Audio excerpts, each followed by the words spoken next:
What's up, folks? How we doing? Welcome back. Um, yeah, it's been a minute. Maybe it hasn't. I don't know. I've kind of lost track. We've done a lot of these, haven't we? If you haven't already, be sure to subscribe to this channel. If you haven't seen what I've done yet, so I won't force you to subscribe or anything like that. But I appreciate you guys filing in here. It obviously means a lot. It's a Monday, so figure let's do mock draft Monday, right? So that's what we're gonna do. Um, I have a mock draft all set up and everything, and we'll go through it. Just want to wait until people come in here. Gonna share this around a little bit. Was having all sorts of issues with my computer and then my setup because I got this riser and I had to move it because it was blocking my face. So it's just all kind of out of sorts, but is what it is. How we all doing? Let's see.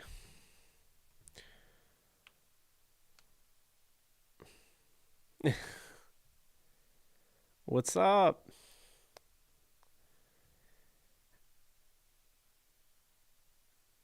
Oh, right off the bat, Chiefs Buccaneers question. I'll say that the Chiefs were overrated. I've said this. They didn't impress me the way, a lot of those games came down to the wire. They won, but, that catches up to you in time. And, I definitely was worried about that. But I would also say that the Buccaneers, I think having that week 13 bye really helped them. This was a team that was 7-9 last year. You can say what you will about Tom Brady. He's got 7 Super Bowl championships, and that's great. But I think the biggest mistake was making it out to be like Tom Brady was 100% the missing piece that absolutely, propelled this team was going there. That last year they go 7-9 with Jameis Winston, who by the way led the league in passing yardage, and they had 6 games in which they came down to one score, 2 of which they were lost in overtime to Seattle and Atlanta, and then 2 others in which they came to the final possession of the game. So, to me, I looked at this Tampa Bay team. They are an example of what you want to strive for. You have a great coaching staff and, Bruce Arians and what he was able to do, combining guys that he played or he coached, guys like, Byron Leftwich that, mean a lot, obviously, to him. Antoine Randall, but then you look at the defensive coordinator. He took him over from Arizona, Todd Bowles, and I don't think it's a shock. You get everybody to buy in, Ndamukong Suh, and getting Ndamukong Suh, Shaq Barrett, and JPP re-signed, adding my number 1 tackle in the draft, Tristan Wirfs, adding him to the offense, and then going out and getting Antoine Winfield Jr. I think just really helped them, and obviously Antonio Brown and Tom Brady and Rob Gronkowski, but this team was ready to compete this year. And it really is a testament to the fact that, none of these guys left. They all bought in and they all, came back. And this team didn't lose really anybody. So, you got to give credit where credit's due. Hope you guys like the new setup. I don't know if it's a little weird for you. I don't know if it's going to be permanent, to be honest, but, here we are, right? Okay. Well, yeah, right. Um, so I was thinking we'll do the mock draft. I had graphics set up, but I'm kind of all out of sorts in a sense. So, you know, I don't really want to waste your time any longer. You know what I mean? So, um, I guess I'll do graphics. Yeah, Sue hates stuff. Yeah, I mean, the way they were able to get everyone back, I think really helped them. I think that was really huge. The fact that everybody bought in.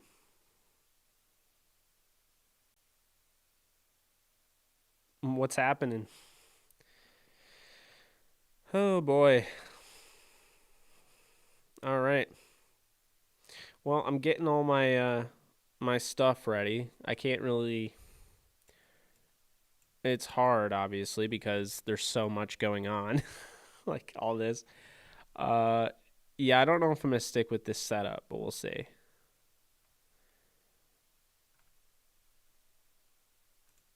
Let's see here.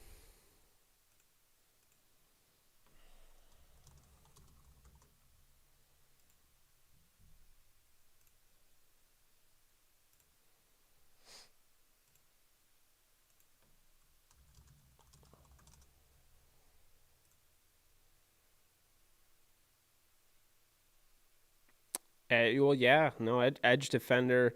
You'll guys, you'll see. Yeah.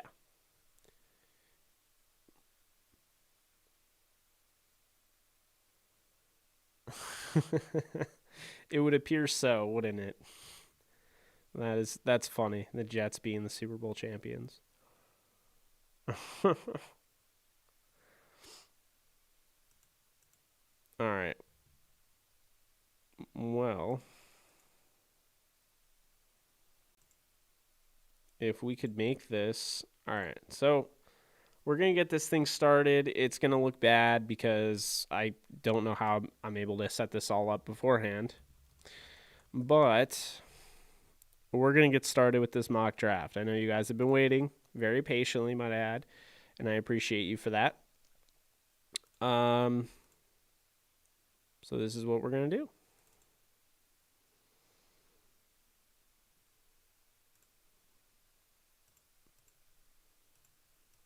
All right.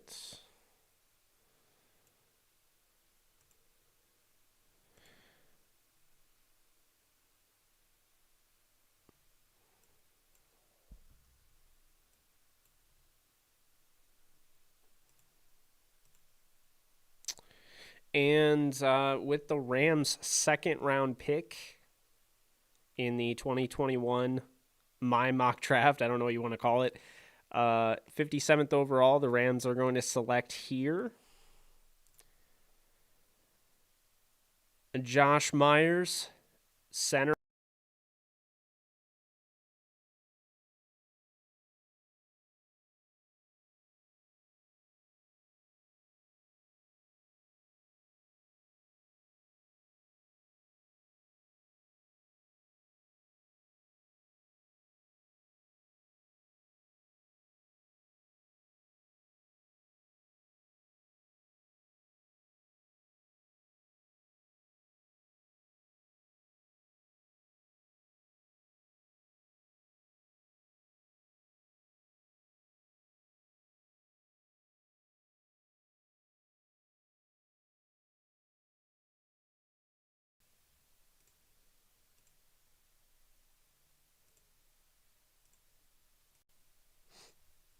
All right. I don't know why. I don't know why it keeps muting. So anyway, going back to what I was saying, and shout out to Streamlabs for constantly having mic issues. So we decided to go with, well, at least I did. Decided to go with Josh Myers here. Reason being, you look at Pat Elflein, you look at Billy Price, you look at now Josh Myers. Um, I think this is a school that I feel confident in going out and getting a center that can play in the NFL, a well-rounded offensive lineman. I had the opportunity to go after Landon Dickerson, a guy that is being talked about a lot with the Rams, by a lot of fans. And I obviously, you guys know I like Alabama, but at the same time, I kind of felt like Landon had a lot of issues. He had a myriad of injuries, all sorts of injuries. When you have a laundry list of injuries, I'm going to take you off my board, to be honest with you. I think Dickerson is very talented. I think he, in a case, might actually be better than Myers. But I'm a little higher on Myers, and here's why. I'm really bullish on Myers' long-term upside. I think his upside in Aaron Cromer's offensive line room speaks for itself. I think he's the guy that comes in. He may not look like the sexiest pick. There'll be people that complain about him going in the second round, but I'll tell you right now, if the Rams take him in the second round, don't worry about sexiness. This is exactly what they're missing. They're missing one piece. Truly one piece. We can get greedy and talk about the deep threat. But in reality, Creed will be gone. I've already admitted that, Creed Humphrey is probably going to be gone. He's so good. I think he goes in the first round, to be honest with you. I'm a huge fan of him, and I just don't see it. It's not realistic for me to put him there. So we go with Josh Myers here. But I think Josh Myers is the true missing piece. I think this is somebody that comes in and day one starts, makes you forget about Austin Blythe. I think he's an upgrade over Austin Blythe, to be honest with you. And I like his all around nature. I think there's obviously questions about his versatility and his athleticism at the second level. And that is going to allow him to fall in the second round, because if he didn't have those question marks, he would go in the first round. He's a very good prospect, and I think he's a little underrated. And I don't expect Austin Blythe to be brought back, simply put. So the first pick we're going with in the second round here for the Rams, no trades, might I add. We're going to go with Josh Myers from Ohio State.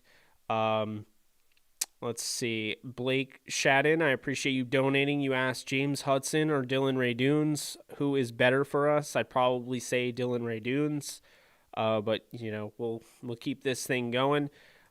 So as I wait for this thing to work, this next guy is somebody that I am really high on. AJ Draft Scout, you'll see in the comment section. He is so amazing at what he does. He's a great scout, a big friend of mine, and he's really high on this next guy. AJ, don't spoil it for me.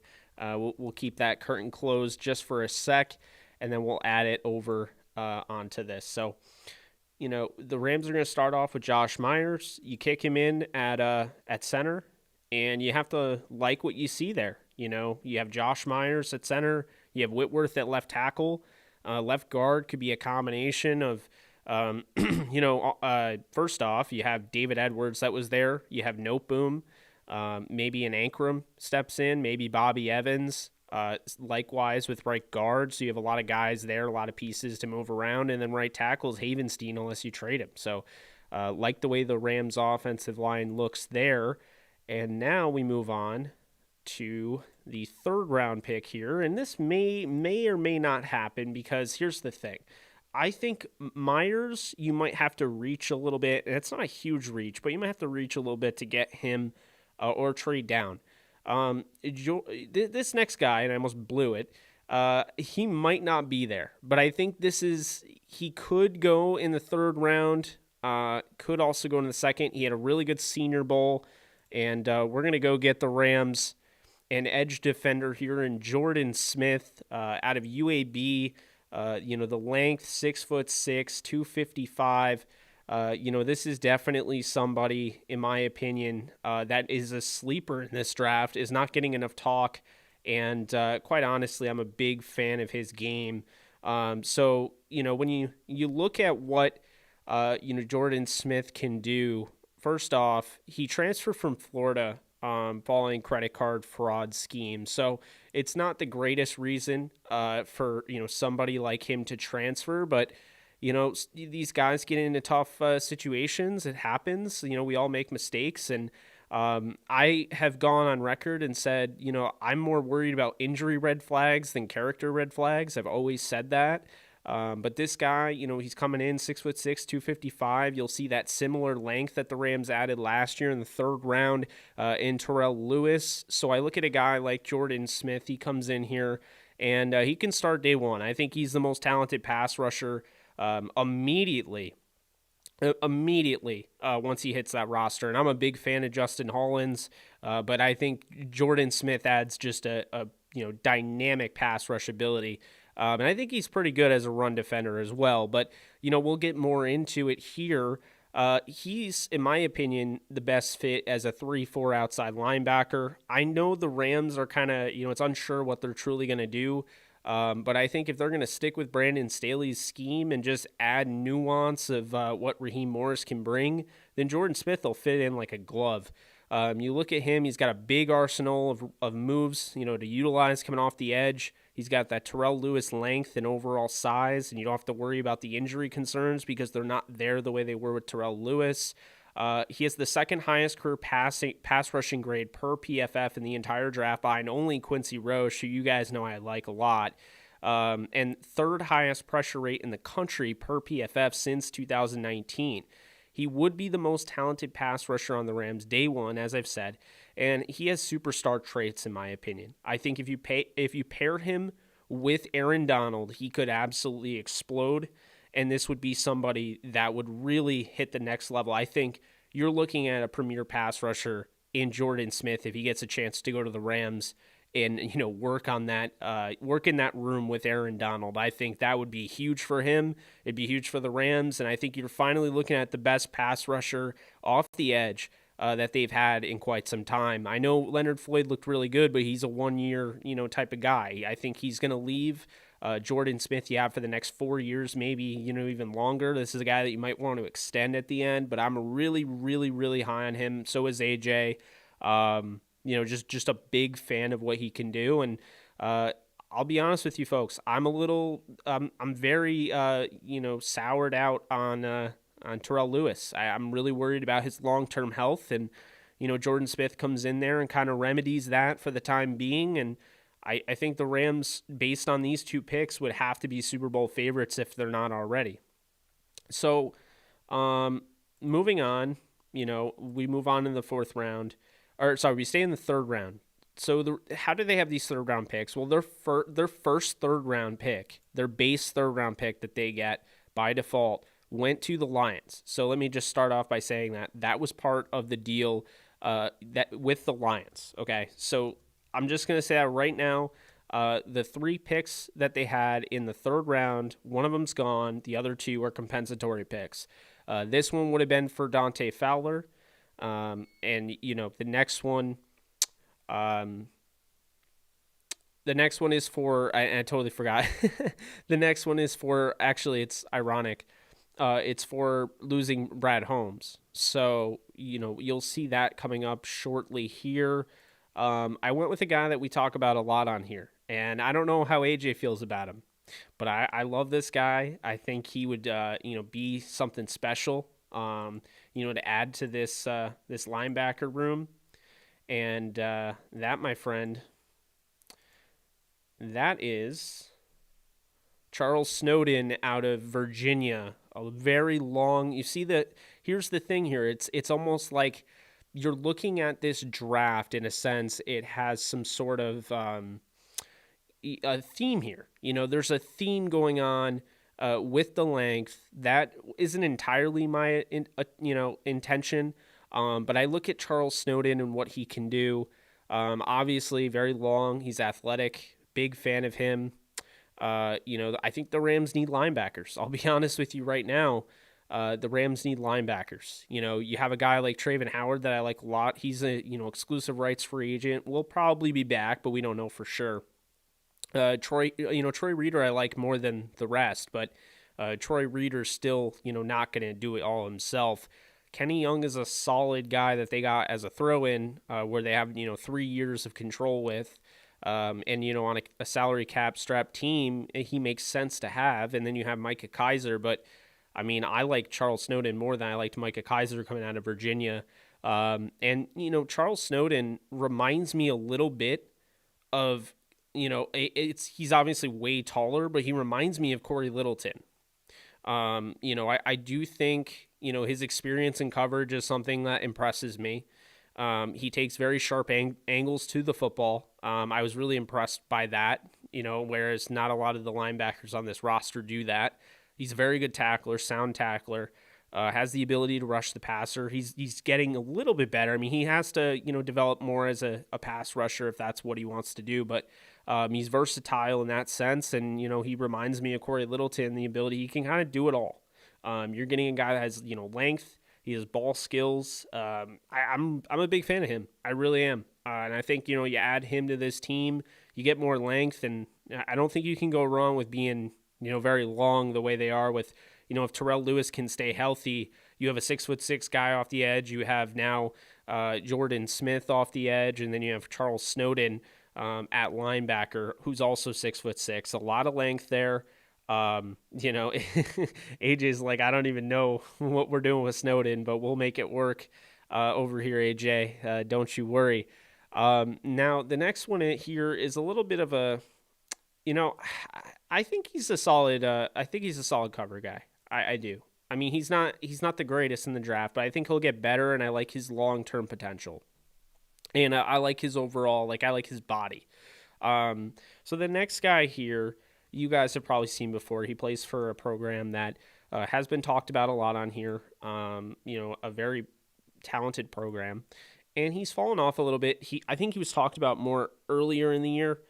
But the next guy here is another edge defender. We're gonna bolster this edge group because they're losing a lot of guys. And so I decided to go with Corey Littleton's compensatory pick. We're going with Dalen Hayes, edge defender out of Notre Dame.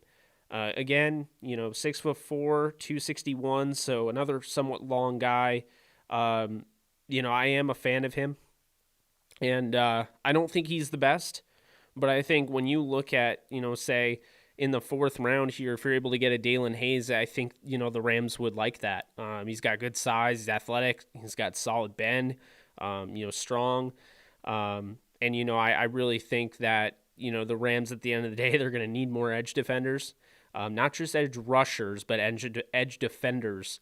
My biggest issue with him, and this is a big issue with Dalen Hayes, is that I don't think he is the most explosive or consistent. So I'm hoping him going to this coaching staff, they're going to be able to coach him up, get him, acclimated. I think he's got tools that you can work with, but I don't think he's the best. Obviously he's a fourth round edge defender. So I think you go out, you double dip on edge defenders here. It shows, you're really going out and you're going to get, a guy like that. So to me, I think, I think here's the thing. You're looking at the Rams, and what do they really need to focus on? They need to focus on edge more than anything. And they need to focus on center, which we already, covered. So we cover edge, center. We go out and get a very versatile linebacker. So this is an interesting one, right? The next guy here, and I don't want to go too fast, so if I'm going too fast, I apologize. But the next one here, you may know him, you may not. What is that? Oh boy, you guys are something else. You guys are something else. All right. So the next guy here, I was actually just referred to today. I watched the film and I'm like, you know what? I'm a big, big fan of going out and getting Marvin Jones if the Rams can, afford it. But if they can't afford it and they decide not to, there's multiple guys in this draft where I think they could go out and get a true guy that can stretch the field. Jalen Darden is somebody that I was really looking at, but I decided to change my mind after I went and watched the film of this guy that my friend CJ has been talking about today, and his name is Amir Smith-Marset. So Smith-Marset, field stretcher, a guy from Iowa. First off, I really like Iowa, and what they've done as far as coaching these guys. It's always block first. It's always be physical. Just talking with a guy like George Kittle coming out, he made it very clear that their coaching staff puts a premium on going out and making sure that they not only recruit guys that are willing to do the dirty work, but they coach them up so they do the dirty work. So I think, first off, you need to go out when you're looking at a Sean McVay offense and you're looking at Sean McVay in general, you need to make sure you go out and get a guy that's going to fit his offense. He's not going to want just a guy that doesn't care about blocking. And I do think he's not the best, but I think Amir Smith-Marset can block. So this is somebody 6'2", 186. He's not the biggest bodied receiver, but he runs like a gazelle. I'm a big fan of him and what he can do as a field stretcher. He's very fast. He's great at tracking the football. This is somebody that will go up and get the 50-50. So you talk about a deep threat, a field stretcher. He does it all because he can go up and get that ball. He's not the best route runner, and so because of that, he's going to fall. On top of that, he's got a DWI arrest on his record. So I do think, again, I'm not like going after only guys that have off the field issues. But I will say that you can find value for these guys, for these teams that have this four pillars mentality, like, Billy Devaney and like the Sosar Rams did. You miss out on talents like a Janoris Jenkins. You miss out on talents like this. And so I think, this in the 6th round, I think, I don't know. I think right now Amir Smith Marset in the 6th round, if you can get him, I think it makes a lot of sense. They don't have a 5th round pick because it was traded for Corbett. So if the Rams can't get Marvin Jones, I think Amir is probably a good, consolation ticket. But again, you want your deep threat, Rams fans. You want your deep threat? There you go. There is your deep threat. I know people have been talking about, I want a deep threat. The Rams need a deep threat. Well, there you go. Okay. I added one for you. I couldn't not, resist. So, last one here. Tamorrion Terry, I went and watched, and I'm not the biggest fan of. He seems like another, the guy on the Cincinnati Bengals. I'm forgetting his name. I want to say Tate. Auden Tate. I like Auden Tate, but I'm not. I think Terry is a guy that I think people, not saying you guys, but I think people are going and watching his highlight reel and thinking this guy is really blowing up, right? Like, he's fun to watch. But when you watch the film, there's not a lot of those plays. So that's why I always say don't watch highlights. Highlights don't tell the full story. I want to know what a guy doesn't do well or what he does well, not just only what he does well. So now we have one more guy. It's a 7th round pick. I believe it's the 7th round from Aqib Talib, that trade to Miami. And that is going to be, as soon as it loads. All right. So that is, we got Robert Rochelle. I'm a big fan of his game. Central Arkansas has put some players in. Sherman Smith is somebody to keep in mind that they've put in the NFL. So I'm a fan of his game. Look, the Rams right now have 2 cornerbacks on the roster right now. Jalen Ramsey. Well, they have 3. Jalen Ramsey. They have David Long, and they have Dante Dion. So I obviously would love to bring back Darius Williams, but I can't just automatically say he's coming back. So because of that, you look at a guy like Robert Rochelle. I think he can develop into a true starter on the boundary, somebody that I think can play physical. He's very, very aggressive, maybe a little grabby at times. He transferred over from being a wide receiver initially. So this is somebody that's aggressive. He's twitchy, very scrappy defender, and he's got good size. And, I look at the fact that the Rams only have 3 corners on the roster, and I like Rochelle a lot. I think Rochelle, who's one of the best FCS corners, in the country, I think he could come in and challenge somebody like David Long immediately, regardless if Darius Williams comes back or not. So I am a fan of Robert Rochelle. Look, he's a 7th round corner, so he's not supposed to come in and necessarily be a 100% guarantee to make the roster. But I think he would, and I think he would thrive, moving forward. I think he's about 3 years away, 2 to 3 years away from starting, I would say. And, I don't think he'll ever be a 1, but if you get a number 2 corner in the 7th round, I mean, you got to like that. So, just so you know, I did all of these picks were on a draft machine, the Draft Network. So, I mean, I didn't just randomly make them. I put them together via the Draft Network, and that's how we got to where we are. So, I just wanted to make that clear. Some stuff happened. Maybe none of this happens. Who knows? This is my first of, a few mock drafts. I think I'll do some more. It was fun making them, and it's really fun now that I have this channel here, to be able to go ahead and do this, because, I wanted to share it in a way like this, if anything. So, you know, I think, I don't know. I think it went pretty well. Appreciate you guys for tuning in. I'm not done. I'm going to stick around, of course. But I'm pretty excited that I was able to share this with you guys. So, hope you guys enjoyed that. And now,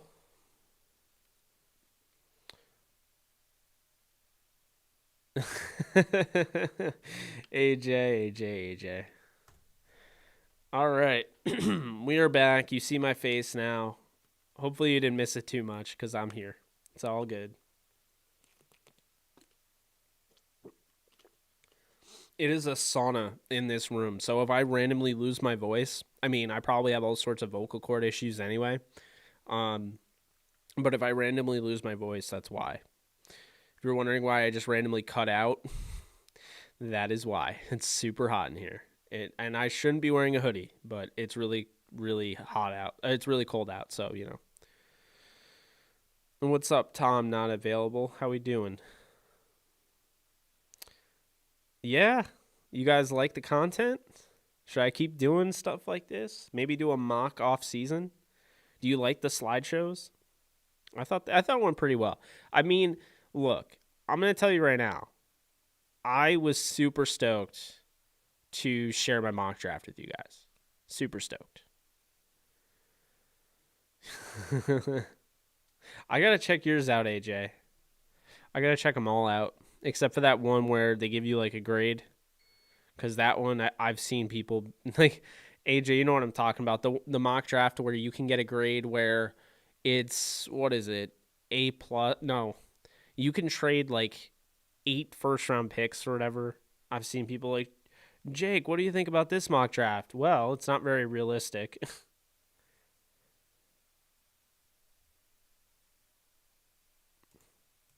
I changed your 3 picks. I didn't know I didn't know you had a mock draft. You could move Corbett to center. I really like Josh Myers. Yeah, you guys have been asking about the mock draft, and so I figured I'd get one up. Yeah.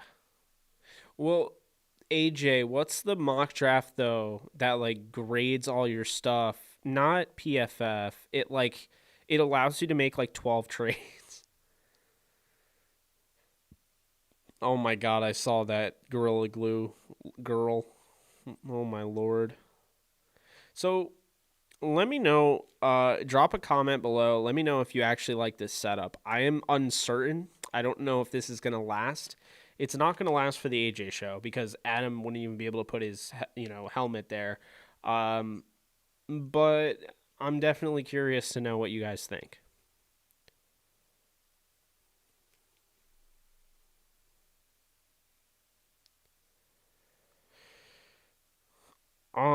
Alec Ogletree probably has played his best football already. Yeah, I don't think he'd make much sense. Is there a straight up replacement for Hiller Williams if we lose him in the draft? Um, so the replacement, you'd be looking at Dante Dion or David Long on the roster right now.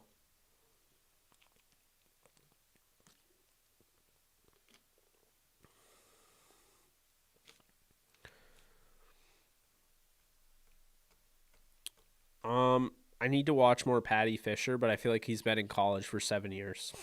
Not even gonna lie.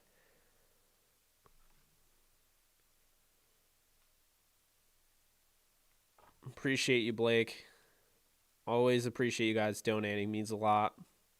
If you guys are interested in joining the membership, it's $4.99 a month. You get access to badges, and every month we do a members only live stream. It's an hour long. You ask me anything, and it's private just for members. Let's see.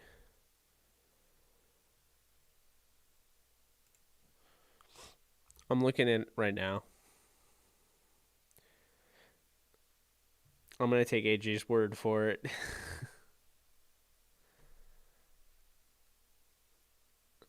Yeah, 6'6" linebacker's obnoxious, but you know me, I'm obnoxious. I'll go ahead and say it.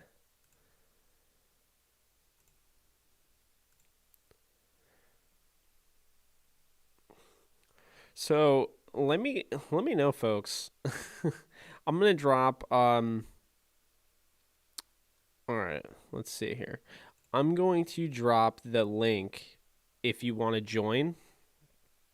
Just for people that want to join. If you don't want to join, it's no problem. But I'm gonna drop that link, and what I'll do is here.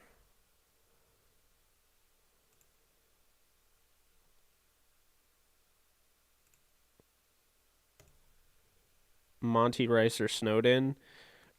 Okay, so people are gonna laugh at me, but I chose Snowden over Monty Rice.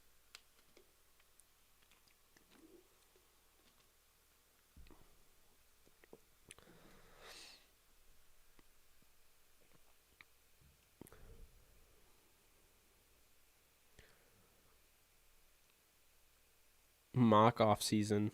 Yeah, I mean it could be possible. I could do one. I will do one. I not could. I'll do one. I'll do a mock off season.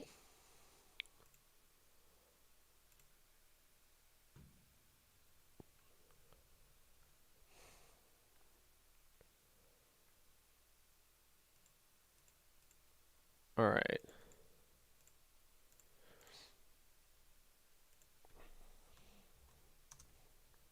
All right, that's the link if anybody wants to join. Again, you don't have to, but feel free if you want to. Appreciate you, AJ.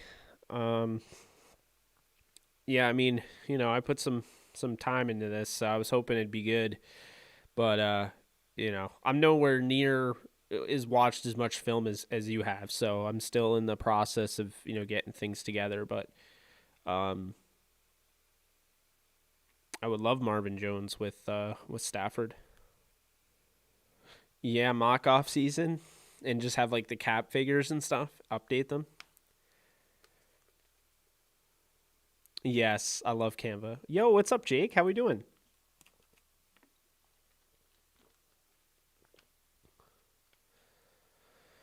No, you're good, Rams House. How we all doing? I see there's a bunch of people now joining that weren't here before.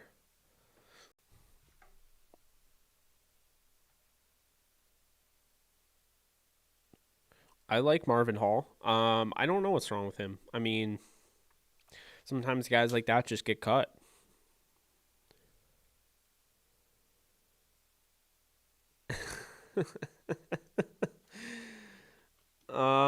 No.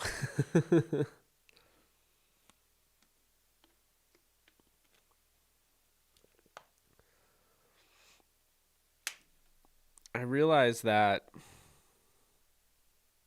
I'm good, man. I'm good. Thanks for tuning in. Appreciate it. Yeah, I was looking at the ticker and I set it for something and like the ticker just I don't even know what it was saying something about the Hall of Fame, which was like last, it was over the weekend. I had changed that, so I don't know why it was saying that. Yeah, did you guys see the quote that I got? I can't tell you who the player was from the Lions, but I was talking to a former teammate of Matthew Stafford's, and he had a cool quote. I wonder if I could here, let me pull it up. I'm just working on the fly here at this point. Um okay. So let's do this.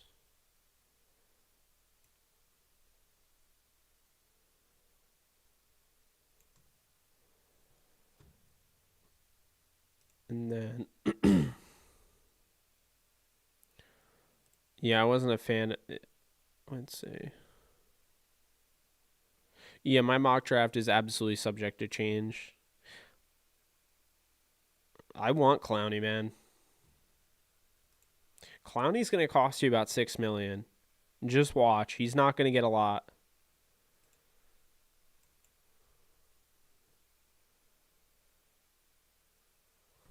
I think it makes a lot of sense.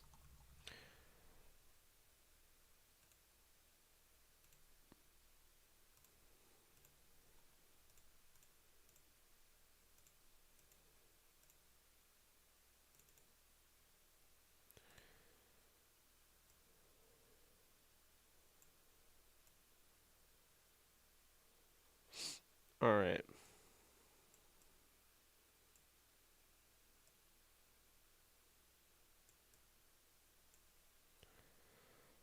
So here is the quote.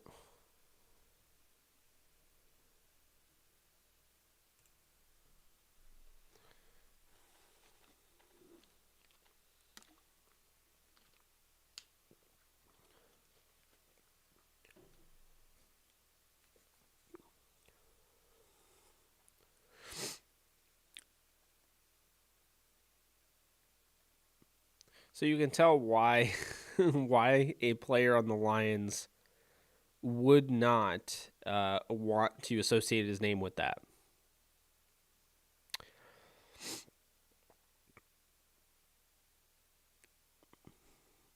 I'm not a Patrick Peterson fan. I would not want Patrick Peterson.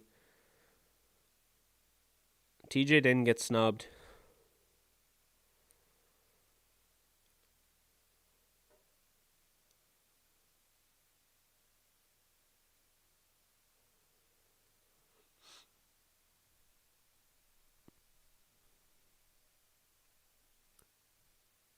Yeah. I mean, hey, everything I've heard. So everything I've heard is that Detroit was a hostile situation, and so essentially this is so yeah, this is a Detroit was a hostile situation, and essentially this is what happens for somebody like Stafford, who he's in a bad situation. A teammate comes out, we talk, and he tells it like it is. He's the smartest football player I've ever been around. I'm happy he's out of there. He's a top 5 quarterback in the NFL. Detroit was a mess, and he was the only thing keeping them afloat. I really think he wins the Super Bowl now. I mean, it just it says all you need to know. It was already a bad situation, turned worse. I don't think Patricia helped. So, where do you think Carson Wentz will be traded to? Bears or Colts? I'm going to go with, I think he goes to the Colts. I think the Colts are going to up their bid. I think they do want him. They're just not trying to overpay.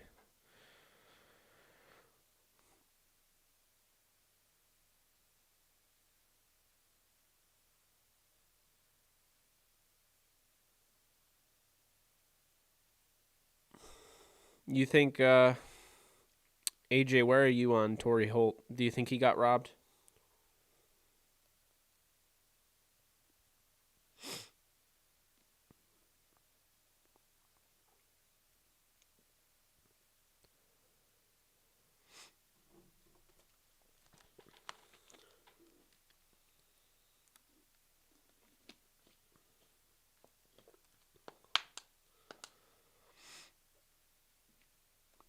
Yeah, right.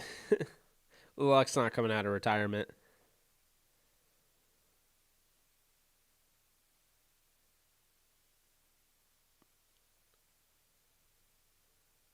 I mean, realistically, you could argue AD should have had. I mean, it doesn't really sound. It sounds a little biased, but I mean, you could argue AD should have had the Defense Player of the Year award 6 times by now. I think Watt took one from him. I think he was robbed. With Khalil Mack, and then I think Last year, I thought Gilmore took one from him, but yeah. I mean, I don't know why people are so like upset about Calvin Johnson getting in first ballot. I mean, he's the definition to me of a first ballot Hall of Famer. I think we focus so much on like achievements that we don't realize like Calvin Johnson pound for pound is one of the best wide receivers of all time. Like, of course, he's a first ballot personally. I don't get John Lynch at all. I've said that. I think John Lynch is a very good player. I don't know if he's necessarily if he was Hall of Fame worthy. Maybe he was, and maybe I'm wrong, but I think that was the biggest snub, if you ask me. Biggest snub of the night was him going over Torrey Holt, Reggie Wayne, Zach Thomas. I mean, all those guys. Baselli, Richard Seymour.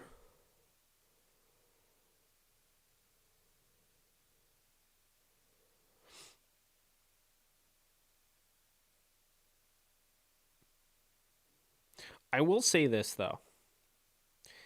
John Lynch, whether you think he deserves to get in or not, and I don't have necessarily a problem with him getting in. John Lynch is a great dude. Like he's a great human, and he's very well respected around the league. So I don't actually have too much of an issue with it. Um, but I'm just gonna say that I think that also helped. I think yeah, I think so as well, AJ.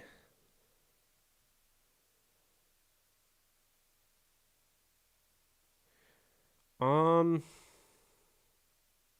I don't know if I agree with that, Mark. I don't think the Hall of Fame's a joke. The baseball Hall of Fame's a joke.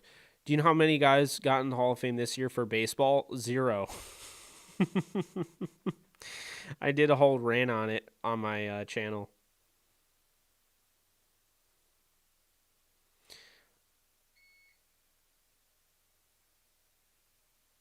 Who is Bauer? $1 billion that the Rams will win one game next year. What? Cooper Cup's not leaving.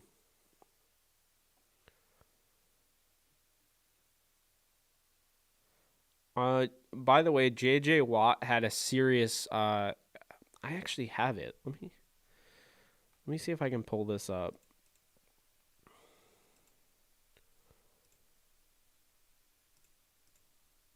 Okay.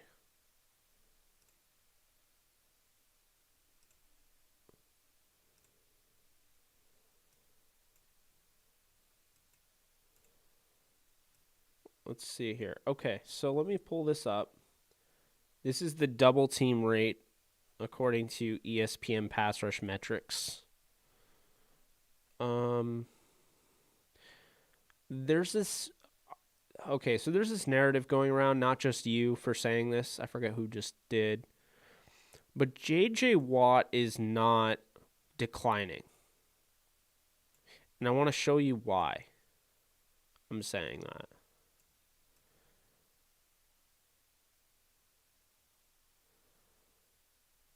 So, okay. So JJ Watt's not declining. The bottom there, um, which you can't see, it's cut off for some reason. So you have pass rush win rate up at the top, and at the bottom you have double team rate. Look at JJ Watt's double team rate. He's still getting double teamed more than any defensive end. So I still, to me, you don't double team a guy that's declining. I think it's actually overstated that JJ Watt is he's declining. And I'm not saying I'm not just trying to pick on you, but I think that JJ Watt, this idea, this narrative that he's fallen off, I don't know how true that is. I think JJ Watt's still a very dynamic player. I think he's very talented. And I think he still has plenty left in the tank, which is why I think if he's a trade candidate, I mean, you could really you could get something for him. Let me tell you, the Packers, the Steelers, even the Rams, Should all be on the phone about him.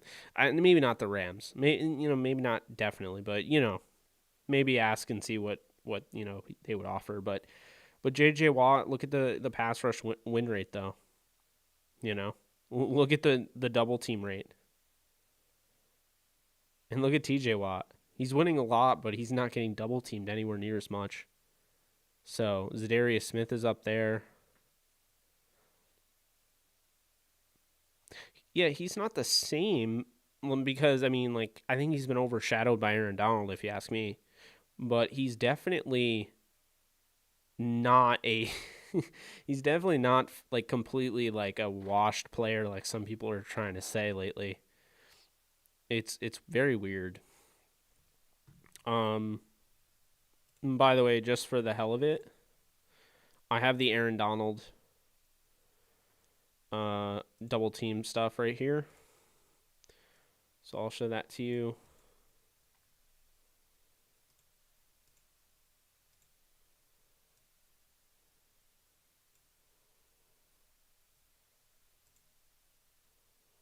Again, this is ESPN. I don't own any of this, but look at that. Aaron Donald.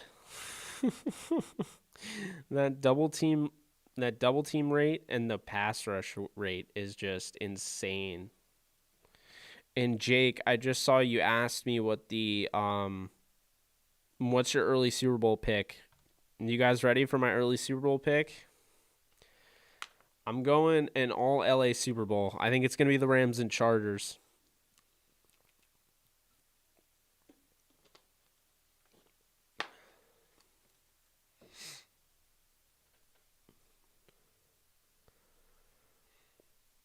Yeah.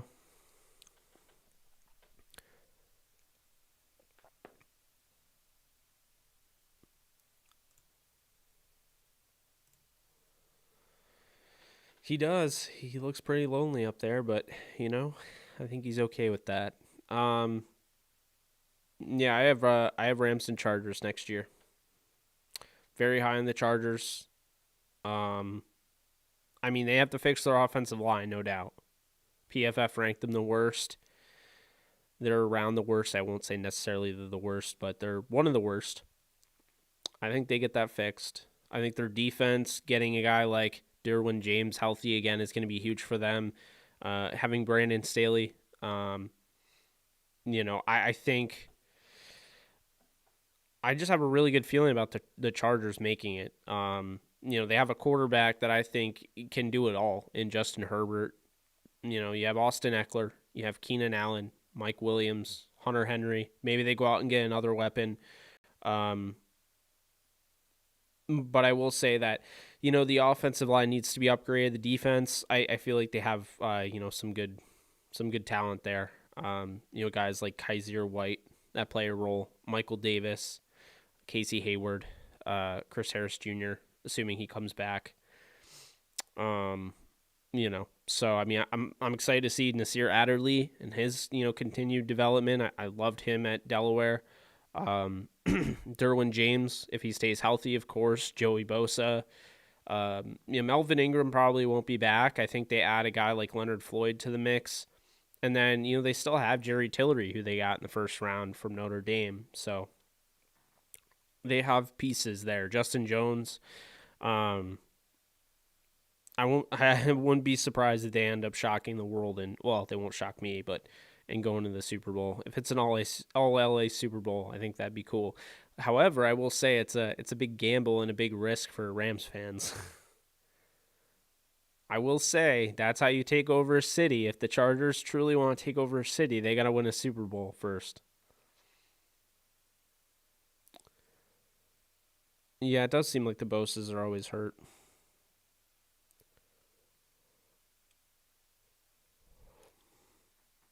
AJ, you want a Chiefs-Rams Super Bowl? Ooh, that's a take.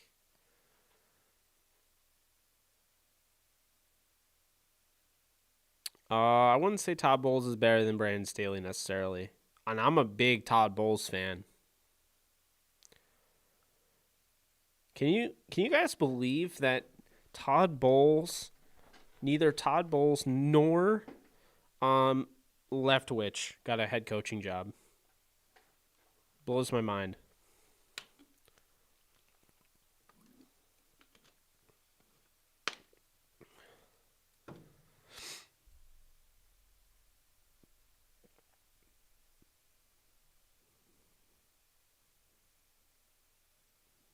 Trade rumors with Russell Wilson? I saw that Seattle's not trading him.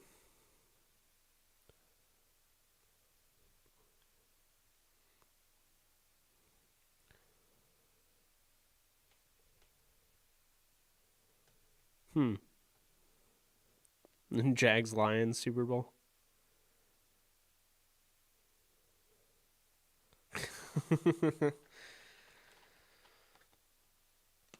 This dude's weird.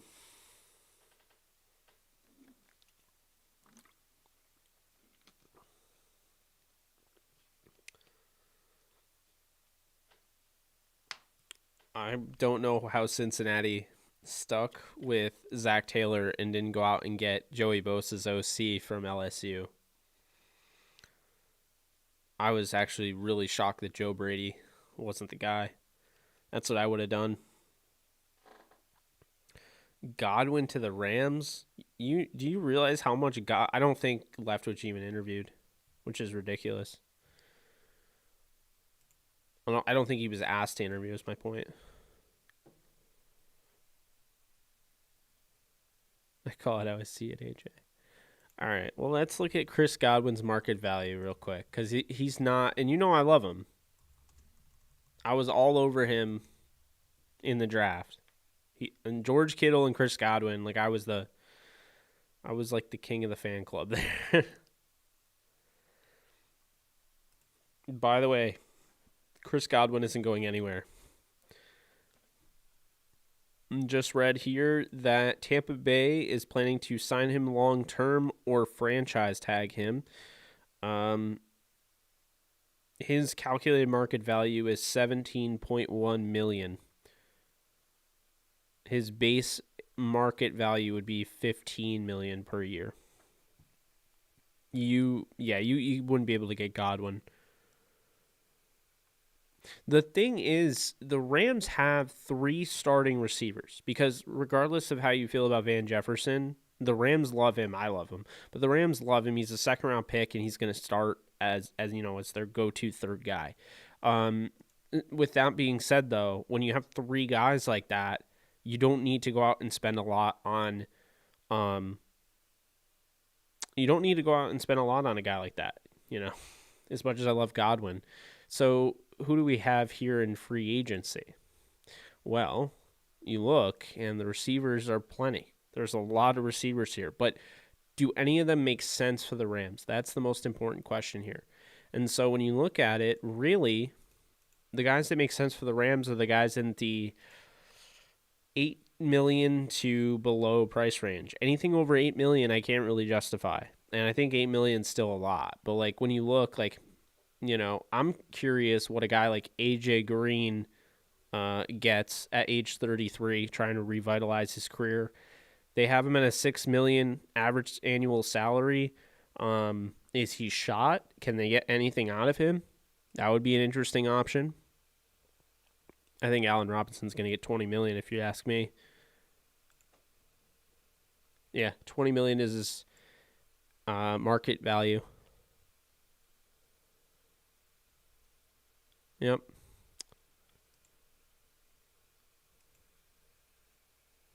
Galladay's market value has to be, I think, 17 or 18. I'm checking right now for you, though.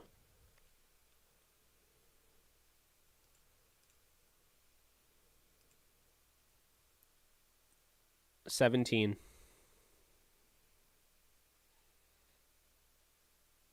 And Zach Pascal randomly has one.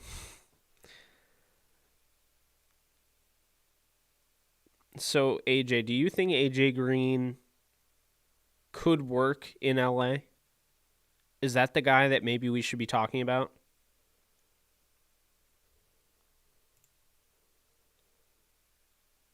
Wow, they have Zach Pascal at $8.4 million per year. calculated.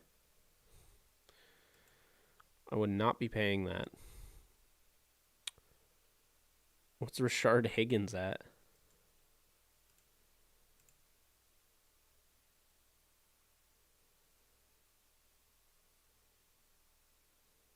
$6.1 million for Rashard Higgins.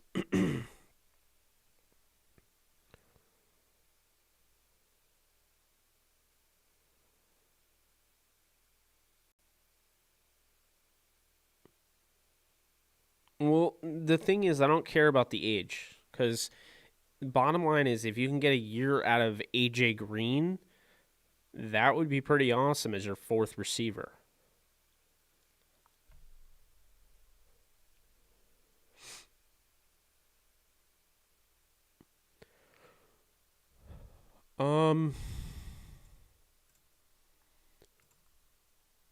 Here's one. Nelson Aguilar, but he'd be 9.7 market value.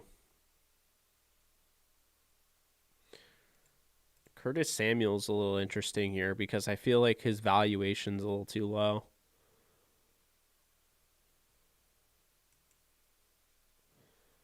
They adjusted it. It's 12.4.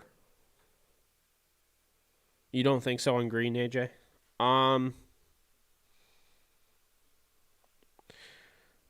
What are your thoughts on Corey Davis, folks?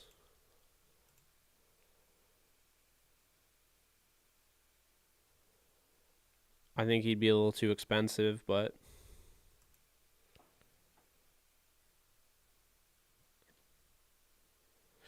I mean, really, at the end of the day, the best fit, if you're going to go out and get any of these guys, the best fit for me is Marvin Jones. I don't think it's close. Marvin Jones, you can get him for like $8 million per year. And look, his market value is over $10 million. His calculated market value, but I don't think he gets that with the cap the way it is. So Marvin Jones could stretch the field. He has the familiarity factor. He's 30 years old, so I mean, if he signs a 1-year, $8 million deal, I think he'd do that to come to LA. That would be the guy that I go out and get.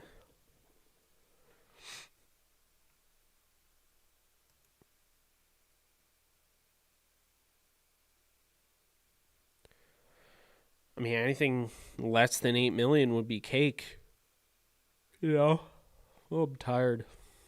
Jalen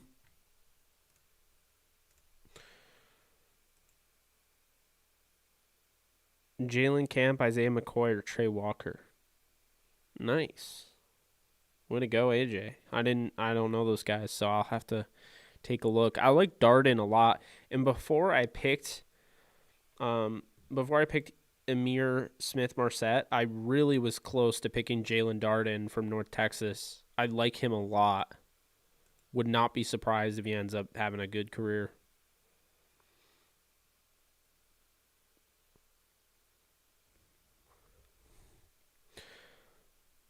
Let's see. All right. Edge defender. $6.5 million they have Clowney at market value wise. They have him at a 1-year, $6.5 million deal.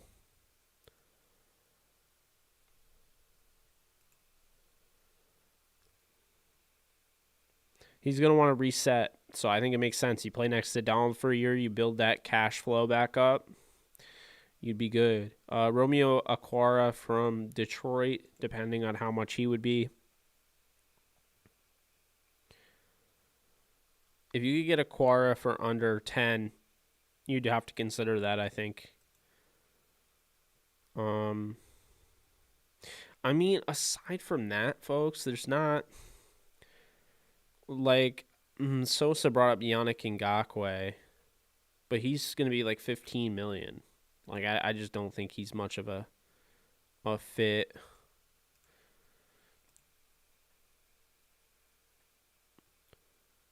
And I know some of you are wondering about Shaq Barrett. Shaq Barrett has a 19.7 annual salary market value. He's not an option. Melvin Ingram at 32 years old is looking at 11.4.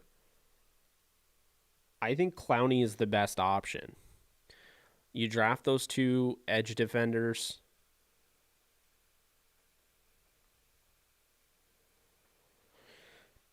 What do I think about them getting Trevor Bauer? Uh, I mean, I think it's a huge get. I'm not the most baseball friendly anymore. I don't follow as much, but I can tell you that I think the Dodgers have to be preseason favorites. I think it could be Dodgers Yankees, but we'll see. Um, no, Ngakwe wouldn't take a cut. I like Amari Rogers. I don't know if he's gonna be there. I don't think he'll be like the Rams. I don't see picking a receiver until late, if even.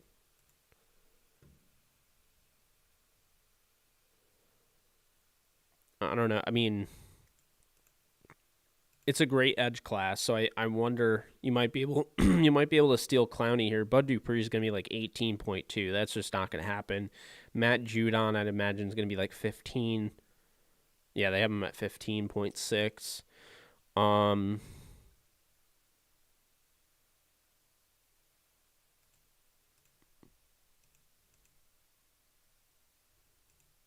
Matt Milano at 13.8. Oh my God.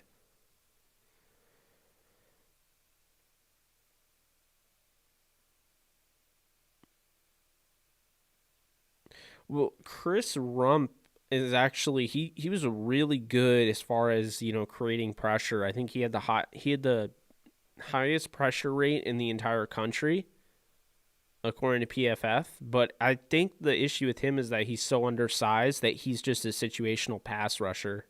Like he's not a guy that he's like Ewan Price if you guys remember him from like Pittsburgh.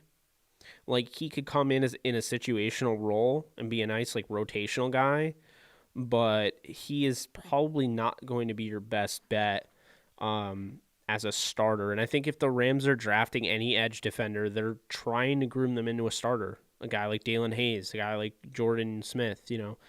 So, I mean, here's the thing. I'll say this. If they go out and they get Jordan Smith and they get Dalen Hayes and then they sign Jadeveon Clowney, you have Clowney and Smith on the outside. You have Hayes and Justin Hollins and Obo Okoronkwo in the back end of the edge depth. That's pretty good.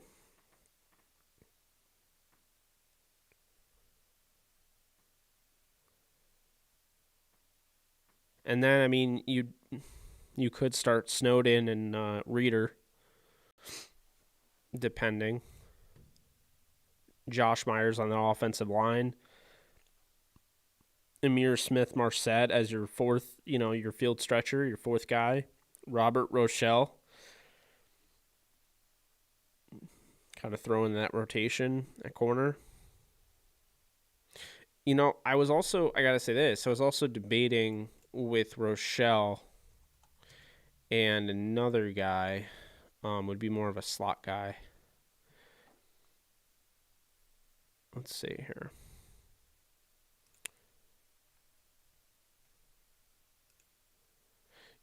Yeah, I mean, it was later on in the draft, like when I was doing the mock draft.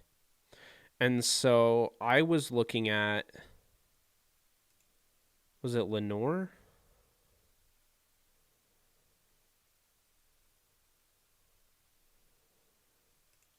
I feel like it, no.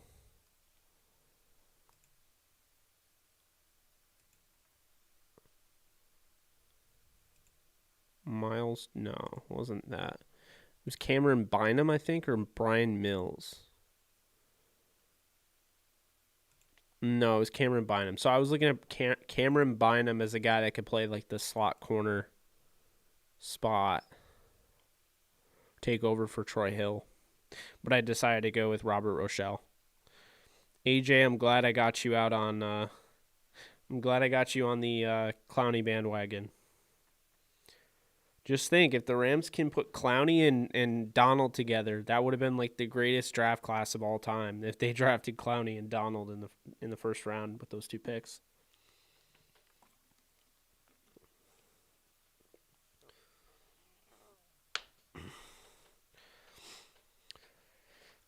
Man, you guys really don't like Clowney. I'll tell you straight up, I think Clowney's really good. I think, he had an issue. Um, that's how you sign players, yes. I think Clowney had an issue with health, and he still could. But when you look at a guy that's trying to reset himself as far as his value, looking at a 6.8 market value or whatever he's at, come on now. He's going to want to go to the Rams. He's going to want to go and play with Donald and then just basically eat. See, everyone is eventually going to see what Fowler did and what Floyd did and realize I can do that too. And it's going to be a spot where you get these vet, pass rushers that are resetting their value. Clowney wouldn't sign long term. It would make no sense for him. So he would sign on a 1-year deal with the Rams for $6.8 million or whatever. And then he'd come in and he'd ball out if he stayed healthy with Aaron Donald. And then he would go get paid and he would get like a 4 or 5 year deal. And that's how it's done. And that's why I think, honestly, Aaron Donald's going to continue to make this team better just based on the fact he exists. Because I think when you look at it, Aaron Donald being there just lures edge defenders to want to sign with you. Of course, keep this in mind. You get a guy like Jordan Smith, and then maybe you don't have to keep doing that. You start to, Jordan Smith and Dalen Hayes end up being your 2 starters. That'd be something.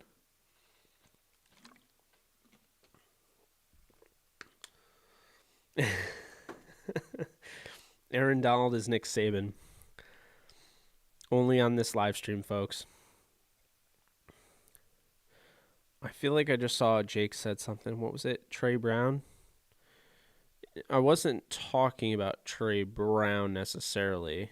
But that's not a bad guess. He is a slot corner from Oklahoma.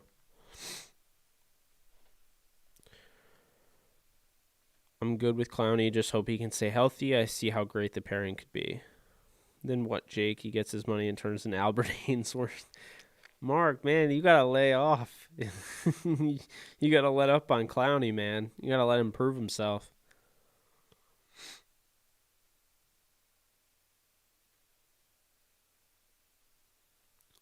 All right, so realistically, folks, what are you rating my mock draft? I want letter grades. And if you think it was an A+, you should super chat me. No, I'm kidding. All right.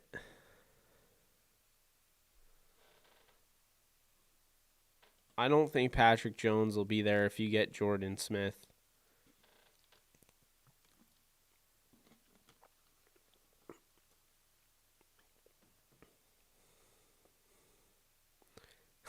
Would Clowney be cool getting paid in Dogecoin? Oh, thank you for reminding me. I gotta check that out. How we doing? How we doing with the Dogecoin right now? You never know where this live stream's gonna go. Okay, I'm getting a lot of A's. Looks like I did a good job. I like to see it.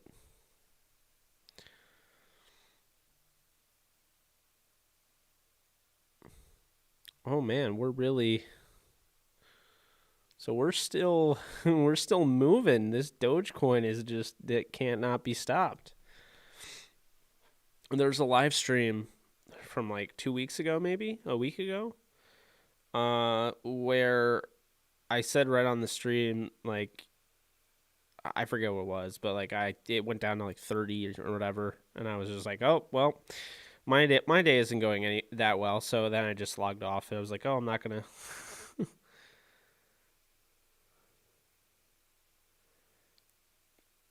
Can I repeat it again? Turns out that I don't think ISM or Rochelle will be there at those spots, but I love those fits. Snowden, my big disagree. AJ, it's funny. I feel like we get each other so well because I just had a feeling in my bones that you wouldn't like Snowden.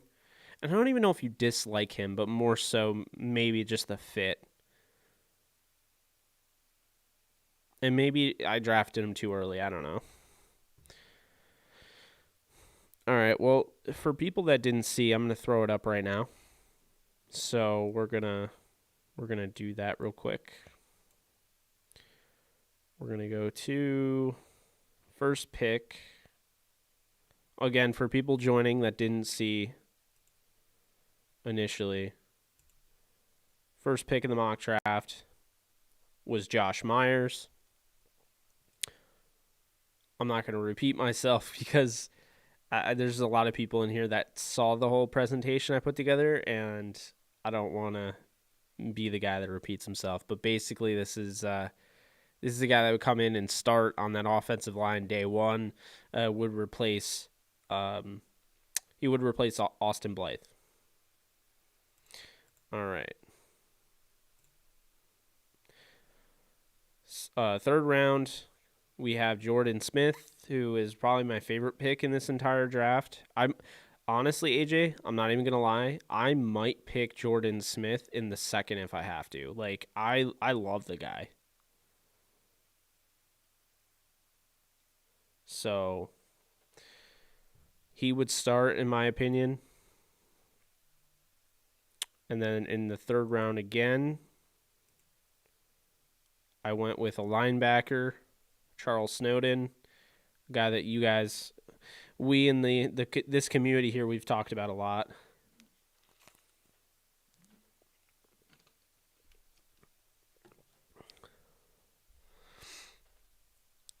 I don't know if Will Clapp makes a lot of sense. I'd just rather go.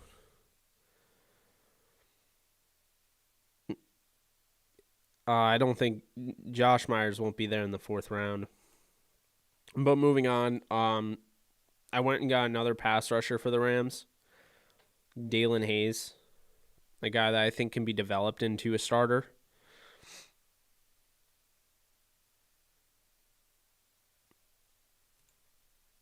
And then in the sixth round, since the Rams don't have a fifth round because of the Corbett deal, the sixth round I went with Emir Smith-Marset, a wide receiver that can stretch the field and can be that deep threat guy that'll go up and get the 50-50 ball if he's there. I mean, I'd be shocked if they didn't make this pick if he's there in the sixth round. And then in the seventh round here, I went with Central Arkansas cornerback Robert Rochelle, a guy that I think is a starter in 2 to 3 years. So I think he'd be a good selection. Eventually have him take over for, whoever. Can't imagine Ramsey's going anywhere, but I like the pickup in the seventh round if he's there. So that was my mock draft. So again, didn't mean to repeat myself to people that are, annoyed, but I just wanted to, for anybody that's new, wanted to give them an opportunity to see it. So I did see Elliot Donald.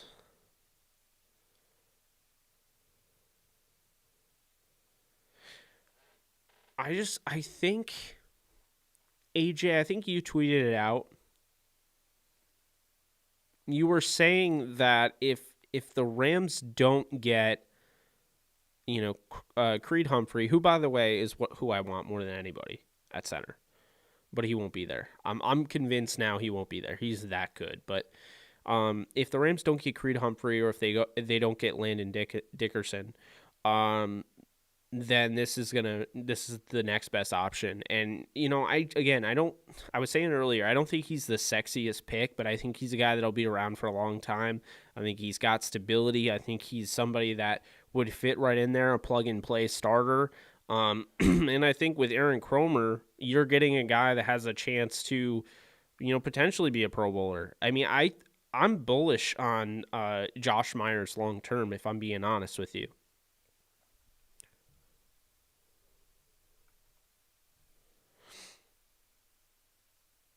Yeah, the common misconception is that the Rams don't have a good offensive line.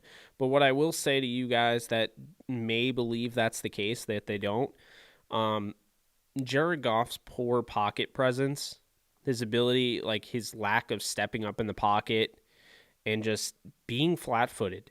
in my opinion, really, I think it manipulated our viewpoint on the offensive line.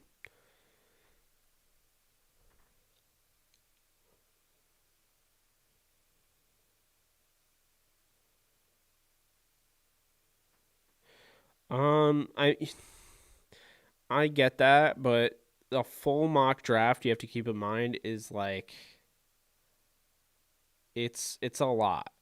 But I'll tell you what, I'll do a full mock draft. We'll do a draft simulator live. We'll use Pro Football Network in honor of AJ Draft Scout. He works there. I love Austin Corbett, dude.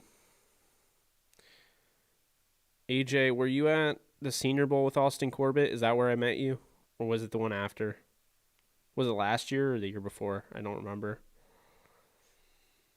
Because Austin Corbett was a guy that I really liked, and I felt like he obviously could play guard. But when they kicked him in at tackle, he struggled at the Senior Bowl, and people were talking about it on Twitter and saying that he's struggling, he's having a horrible day, and I'm like, no, he's not. When you put him in at guard, he's just cleaning house. So this is just not a guy that, in my opinion, was ever supposed to be a tackle. With that being said, though, AJ knows how I feel, and I'm sure I know how you feel, AJ, about the idea of kicking in tackles at guard. If a guy can play offensive tackle in the NFL, if he 100%, we know he can do it, don't kick him in at guard. It's like, and I say this a lot, it's like kicking in a starting pitcher who can pitch 7 innings and putting him in the bullpen. It's like, what good does that do? Yeah, 2020 Senior Bowl. Okay. All right. So that was 2 years. So, well, Corbett was 2018 33rd overall, right? I still can't believe the Browns just gave up on him like that. It's ridiculous. Yeah, so he's the 2018 33rd overall pick. Yep, that's what I thought. That's insane. The Rams basically got a first round pick for a 5th rounder 2 years from the time that they got him. Ridiculous. Hashtag stop moving tackles to guard. Yeah.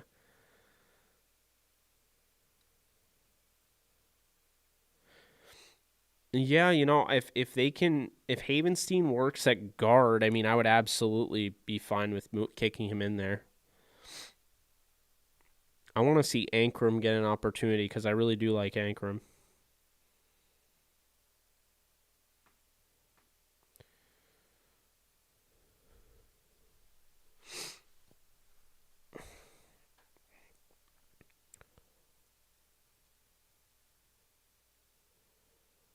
Yeah.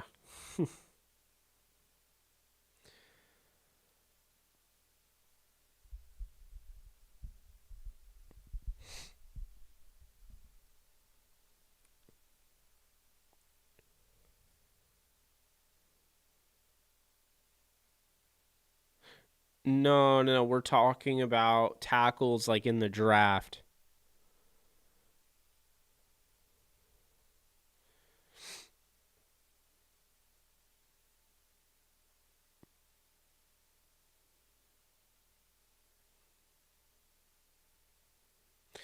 I'm not sold on Havenstein. Biggest threat chantry? Cap space? No. Biggest threat is injury. That's the only thing that's going to stop the Rams from reaching the Super Bowl, in my opinion. I really think that.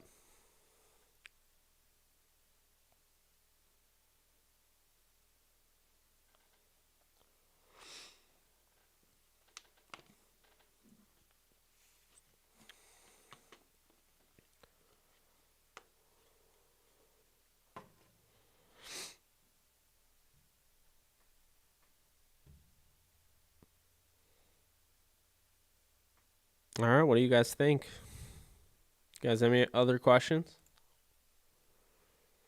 We're just chilling right now, but if you guys have any other questions, I'll definitely answer.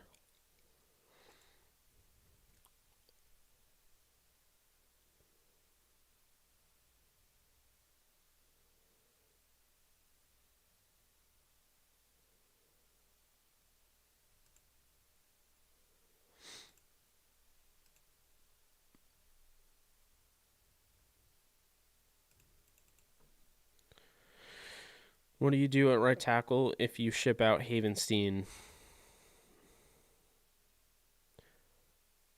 Well, Bobby Evans is probably your right tackle by default. I think they like him. They're ready to move in that direction. If they trade Havenstein, that signals that. Or they like a guy a lot in this draft. Or Tremaine Ankrum. They're a lot higher on Tremaine Ankrum than people think. What bear is best?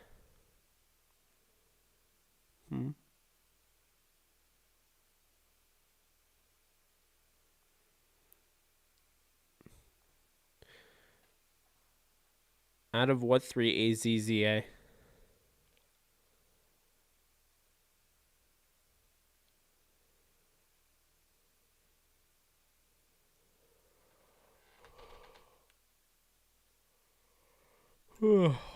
Man, I'm tired.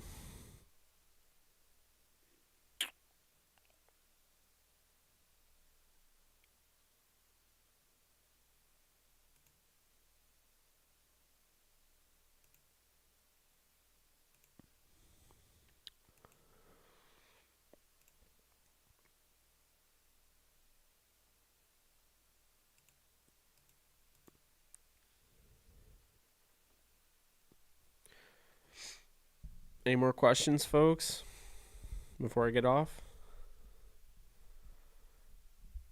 Oh, you're stealing my first 3 picks in the mock.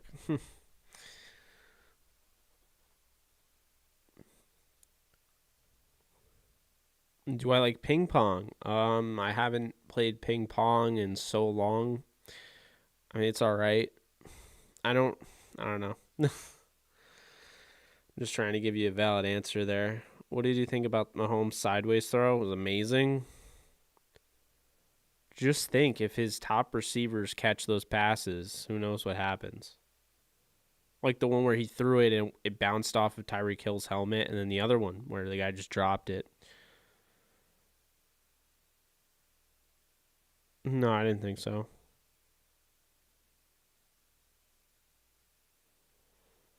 When is the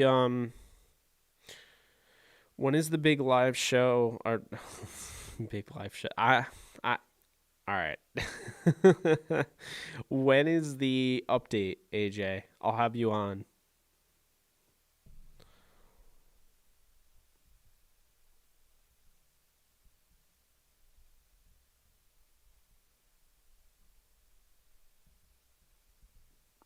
An official free agency period starts in March. I'll get you the actual date on that.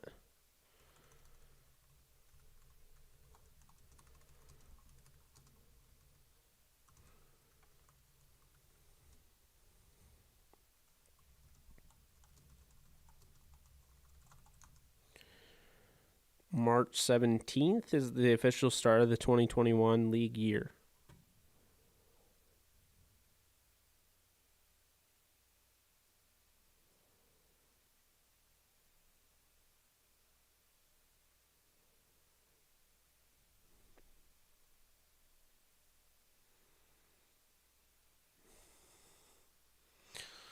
I don't even know what to make out of that comment, to be honest with you, but me too. I can't wait to watch Stafford.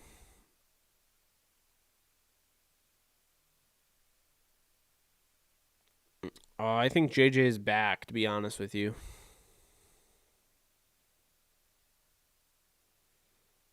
By the way, I might actually stick with this setup. What do you guys think about the... All right, so you rated the mock draft. What do you guys think about the setup? Honest answers only.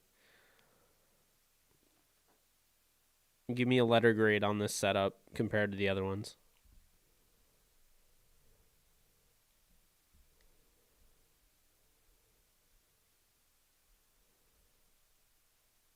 Appreciate you, AJ. Yeah, let me know on that, and you know,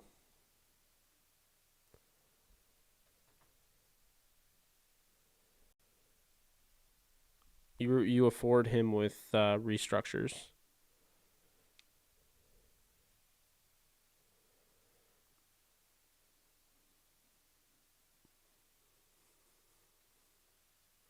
I'm not. Green screen wouldn't make any sense though because it's like there's not a whole lot of real estate that you can even see. You know what I mean? You do really like the new setup. Okay. Should I tilt the helmet?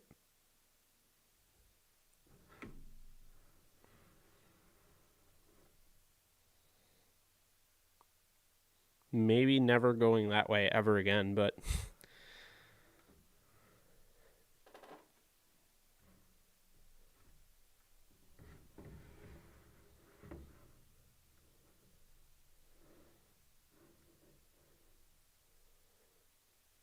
is that better?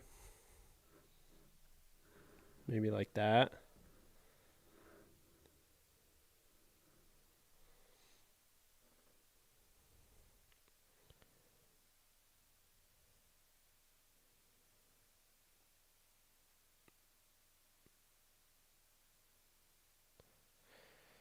Yeah, I feel like the half tilt's the way to go. Having it straight forward is kind of, I don't know. But then I have to align my microphone. If we can do that. Or,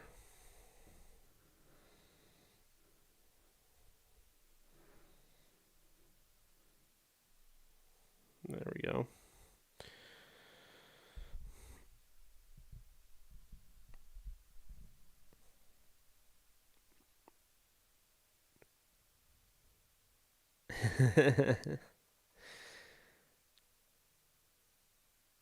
You can't even wear this helmet, bro. It's it's half filled with like I don't even know. You just can't wear it.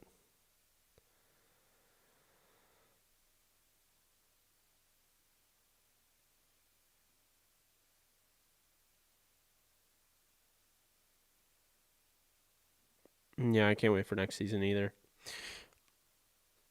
Oh man.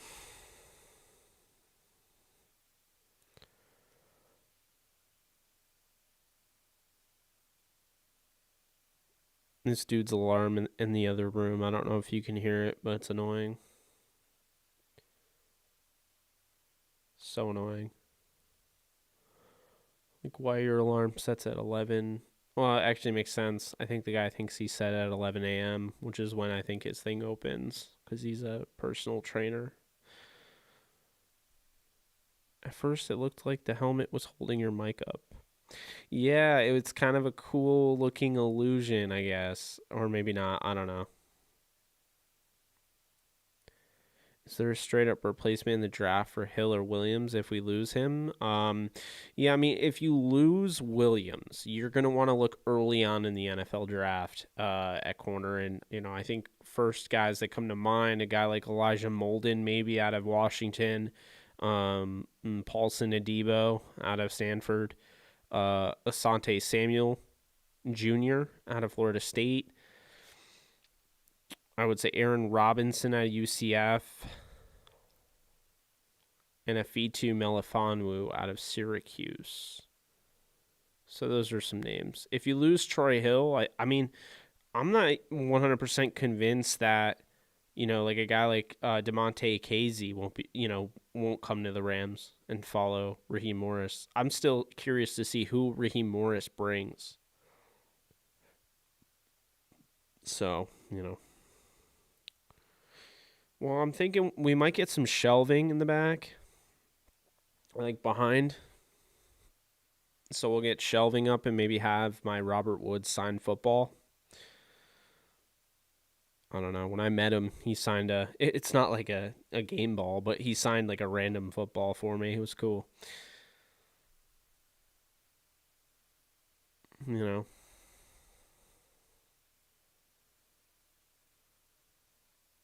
you think so? I mean, he better, AJ. If they don't give him the first round tender, he's as good as gone. Appreciate you, AZZA.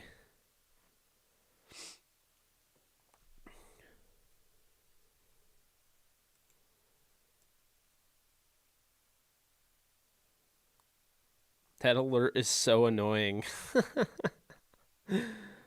Oh, somebody has their thing going on. It's ridiculous. Yeah, that'll be cool. Yeah, we'll see. Chaz Surratt. I love that guy. He wasn't available, though.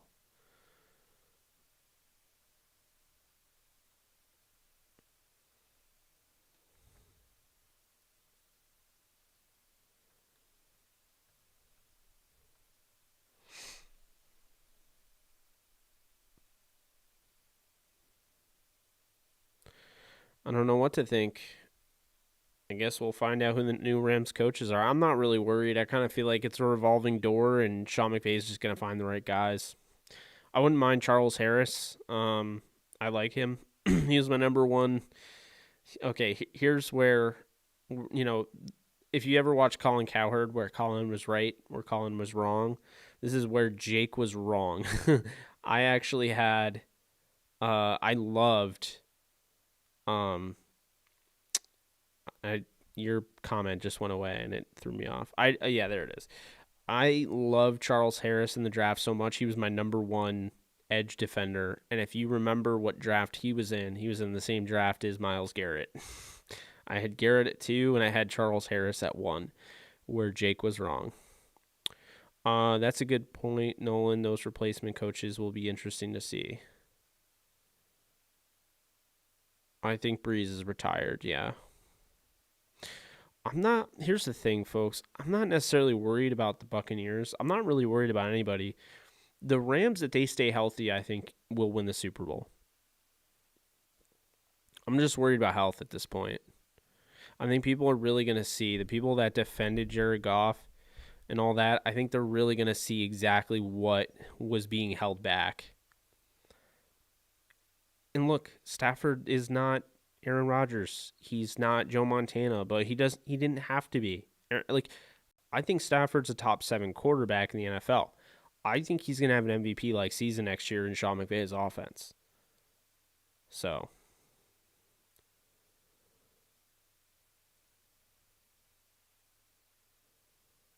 I was wrong. I mean, unless you would prefer Charles Harris over Myles Garrett, then I guess if you would, then maybe I was right, but clearly I was wrong. Yeah, I admit my mistakes. You'll notice that too. I'll be like, yeah, that's not a guy that I was super high on, and I look dumb. It's going to happen. That's just how I am. I'm going to point out my hits and point out my misses, because if you don't point out your misses, then you're just artificial. And there ain't nothing artificial over here.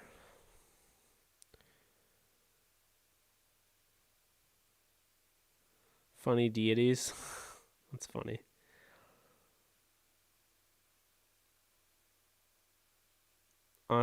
Jordan Smith. And Jordan Smith was third high. He had the third highest pressure rate in the country per PFF since 2019, and second highest career pass rushing grade per PFF in the draft, only behind Quincy Roche. I bought the helmet.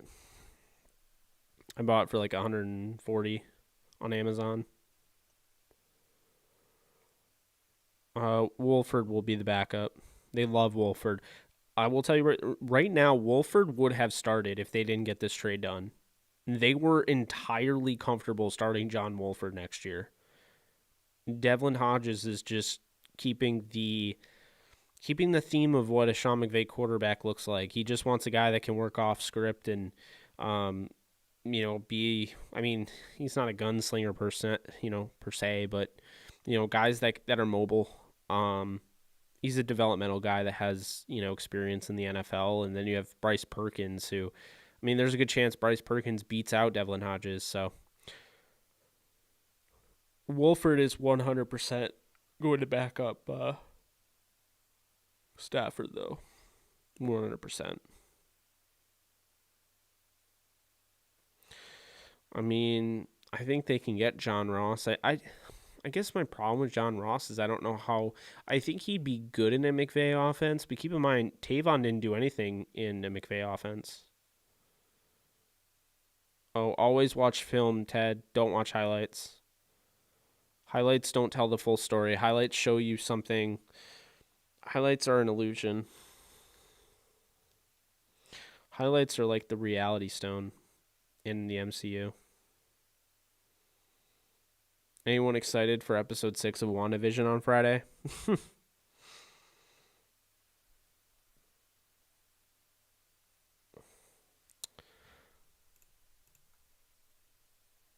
Doge is still kicking at 8 cents.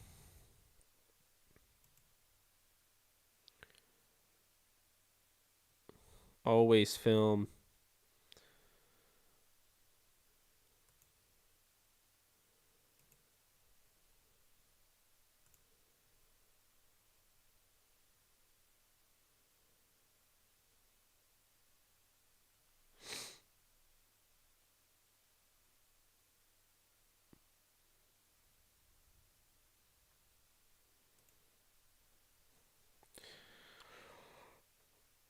You're welcome, Ted. Just looking out for you. What's up, Ram fan Ashton? How we doing?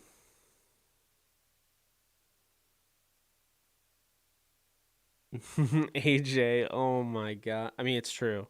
It's so true. If you watch highlights, you will think Tamori Terry is the best receiver in the entire draft.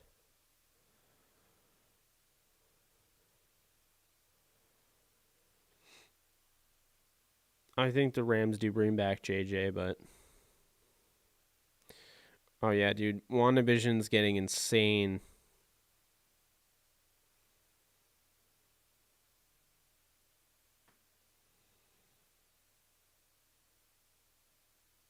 Yeah, WandaVision's getting absolutely insane. I think we get the Winter Soldier soon. Whatever it's called. Falcon, the Winter Soldier. We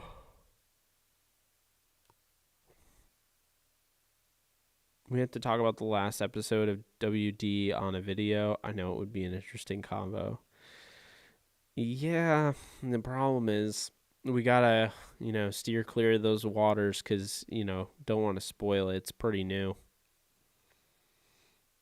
I'm not spoiling the guest star. Not doing it. Not on here. Keep this in mind, folks. If I spoiled the guest star, maybe every one of you, okay? Maybe every one of you has watched it, right? But you have to keep in mind that I have a lot of viewers that are in other countries that are asleep right now. Will wake up and they will watch the replay of this. And I can't guarantee if they've already watched it or not. So, yeah, no spoils. If you spoil, like, here's the thing: if you spoil it, I'm gonna put you in timeout. Don't spoil WandaVision. All right, later, AJ. Thanks so much for stopping by for a while. Appreciate you. We're almost at 2 hours. I think I'm gonna head out myself. I was gonna head out earlier, but I'm exhausted. I'll be honest. I pushed through the exhaustion, but today is just I didn't get a lot of sleep, and honestly, I'm surprised I'm still awake. So, appreciate you guys so very much. If you want to see, if you just joined and you want to see my mock draft, there will be a replaying of this. It's going to turn into a video. You might have to wait for YouTube to process it. I don't know how long it normally takes, but that'll be up and you'll be able to see the video and watch that. It's the beginning, and then once it's the beginning, that's it. I'm on Insta. You can find me at JKBogan.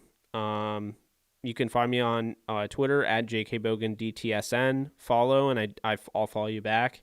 You can follow Downtown Rams at Downtown Rams. That's my brand.